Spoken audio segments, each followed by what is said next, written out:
Dear viewers, আমি আজকে আমার একটা হসপিটালের চেম্বার শেষে কিছু কথা বলতে চাই। একজন পুরুষ মানুষের ডেইলি কোন কোন খাবারগুলো খাওয়া উচিত। যদিও সব একসাথে সংগ্রহ করা সম্ভব না, কিন্তু সপ্তাহে একদিন দুই দিন এই খাবারগুলো থাকে। আমি আজকে এই খাবারগুলো সব টাচ করছি।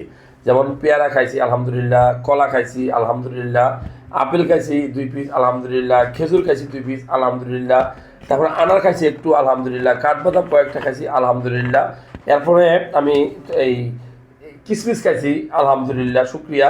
তারপরে কাঁচা বাদাম, সরি কাঁচা আম, এই দুইভাবেই খাইছি আমি। একটা হলো মরিচ মাখানো আর একটা সরাসরি মরিচের গুঁড়া দিয়ে কাঁচা মরিচ দিয়েও খাইছি।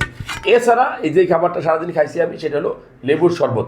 তো এই যে খাবারগুলো খাইলাম, কেমন লাগলো, আপনি এই ধরনের খাবার পছন্দ করেন কিনা ভিডিওতে কমেন্টস করে জানাবেন। এই খাবারগুলো যদি কেউ নিয়মিত খায়, তার শরীরে ভিটামিনের অভাব হবে না। Vitamin C, vitamin A, vitamin সে পাশাপাশি আয়রন, ফলিক অ্যাসিড, ক্যালসিয়াম এবং অ্যান্টিঅক্সিডেন্ট। সো নিয়মিত এই খাবারগুলো খাবেন, অনেক রোগ থেকে দূরে থাকবেন, আপনার চেহারা সুন্দর থাকবে, বয়স ধরে রাখতে পারবেন।